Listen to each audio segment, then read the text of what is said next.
astrology, and other divinatory arts are not a replacement or substitute for physical or psychiatric health care. If this is an emergency situation or you are in crisis, please do not defer your wellness to readings or horoscopes. Seek situation-appropriate, qualified assistance instead. Hey there, Virgo, Sun, Moon, and Rising. It's time to have a look and see what is going on when it comes to your monthly astrological forecast for November 2022. And just a quick reminder, if you're ever interested in getting a session with me, you just need to go on ahead to my website. It's integrativemysticism.com, or you can follow the links in the down bar below. And don't forget to like, share, and subscribe. You know I appreciate it. And of course, engagement helps this channel out a lot. And also, special announcement, I have decided to make weekly tarot forecasts by sign available for everyone for free. And so if you enjoy tarot, you can check that out by going to my main channel page or going to the playlist in the down bar below. I've clumped them all into one giant video, and each sign has its own dedicated chapter, so you can navigate it all in one space. And with all that being said, let's have a look and see what is going on with November. So we're continuing the theme of planets combining their powers, combining their energies for exponential gifts for everybody. And for the first half of the month, we've got the Sun, Venus, and Mercury all together in Scorpio. And this is your third house of communications, pacts, promises, commitments, your peer group, as well as helpful third parties.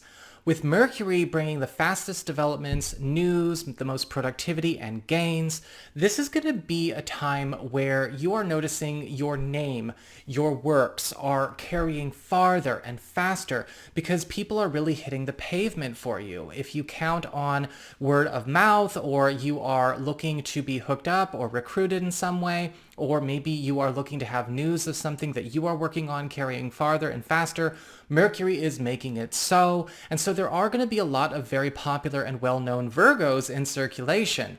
This is also a time where a lot of overdue business relating to contracts or obligations or promises are coming up to be fulfilled and completed in your favor.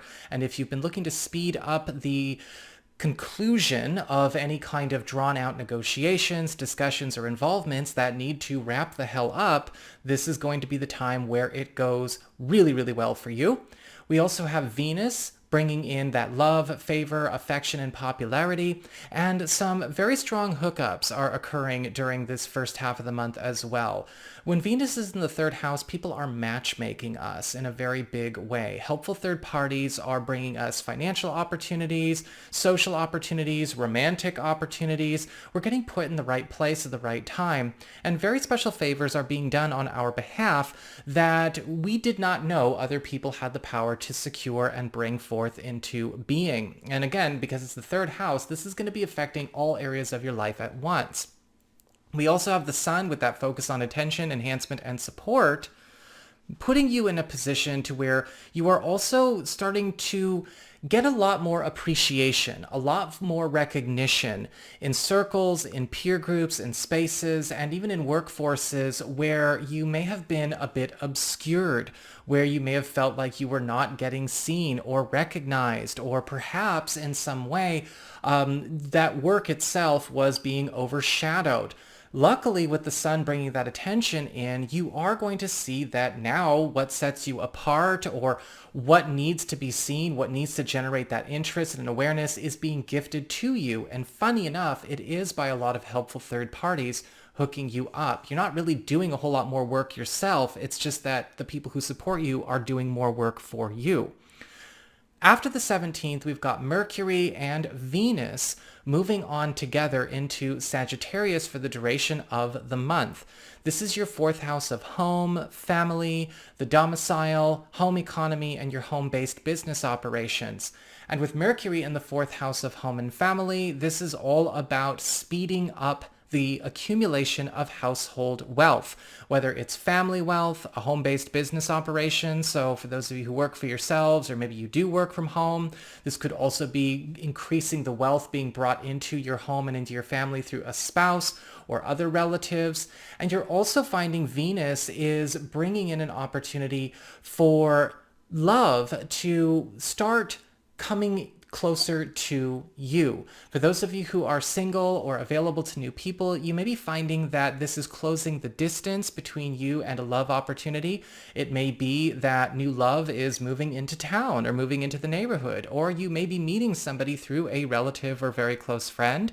And for those of you that have been in maybe long distance relationships, or maybe it's not long distance, but it sure as heck feels like long distance, you're going to find that your partner and you are also getting a chance to kind of turtle up for this month, bringing the love back into the household, bonding together and transforming our castle together with that love.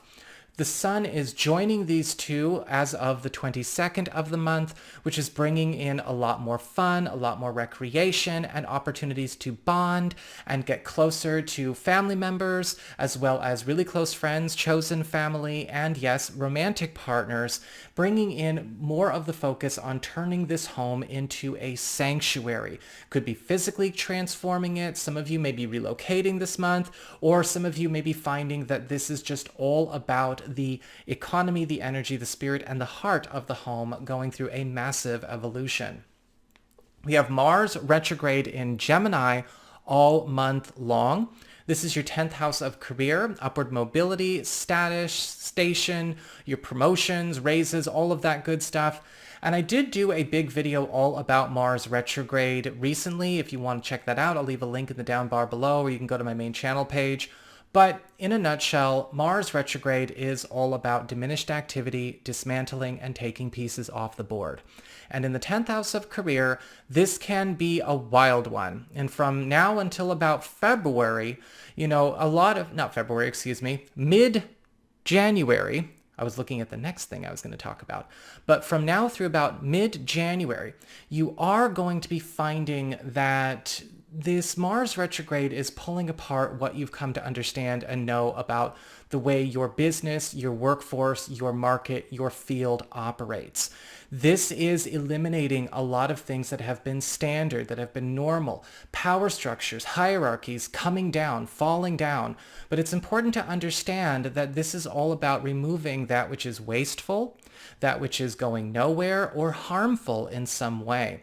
And you may be finding that the taking of pieces off the board also includes obstacles, obstructionists, and enemies, which is all very advantageous. However, this is going to be creating a bit of a chaos in the form of reform that is putting this part of your life under construction for the next few months. We also have a full moon lunar eclipse in Taurus, which is taking place on the 8th of the month. And this is going to be opening up a 90-day window period from the 8th of November to the first half of February. See, that's where I mixed it up. And this is all about culminations, transitions, and endings. This is a full moon exponentially amplified. And this is taking place in your 9th house of higher education, government legal proceedings, travel, as well as culture, your reach, and anything to do with your spiritual path and practice.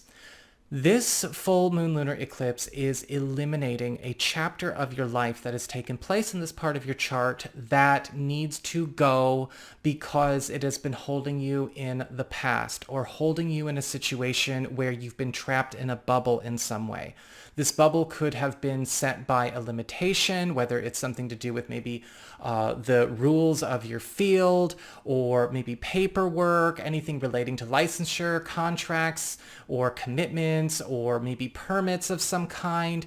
This is also going to be breaking you out of your shell, giving you a chance to maybe get some things on the move. Again, more promotion of you Virgo people, really putting you into a 15 minutes of fame space this next 3 months, and also allowing you to get on the move with travel opportunities for those of you who've been thinking about seeing the world, making contacts abroad, or bringing people from around the world closer to you, closing the distance between you and that and those which are very important to you. We have a new moon in Sagittarius, that 4th house of home and family, taking place on the 23rd A new moon is all about seed planting, new beginnings and initiations, creating new long-term commitments, and a lot of you are going to find that this is starting a new story in your home and family life. This is one of the aspects that is fantastic for those of you who are house hunting, looking to launch a new home-based business operation, or you are looking to maybe make some kind of addition or transformation into your family, which of course has been the theme of the second half of the month. But we're also seeing this new moon giving you an opportunity to start a new story with somebody very close that you consider to be family, whether they are a relative or they are a friend. And this is also going to be changing the landscape where you find yourself at home, or what you call home. The good news is that this is also drawing in a lot of creature comforts and a lot of resources in abundance to make this as quick and secure as possible. And this is not just for November, this is also going up into the beginning of December. Finally, Jupiter is turning direct on the same day, on the 23rd, in Pisces. This is your 7th house of partnerships, your closest one-on-one connections. That's the boyfriend, girlfriend, BFF, business partner, husband, wife, roommate, all the people you have your closest one-on-one involvements with. And as we close up November and go into December, you're going to be finding that a massive influx of wealth and resources are changing the life direction of an important relationship or several important one-on-one relationships that you have going on. And that's going to commence as we get into December. So that is what I've got for you all. I hope you enjoyed it. If you did, don't forget to like, share, and subscribe. You know I appreciate it. And should you ever want to get a session with me, you can go on ahead to my website. It's integrativemysticism.com.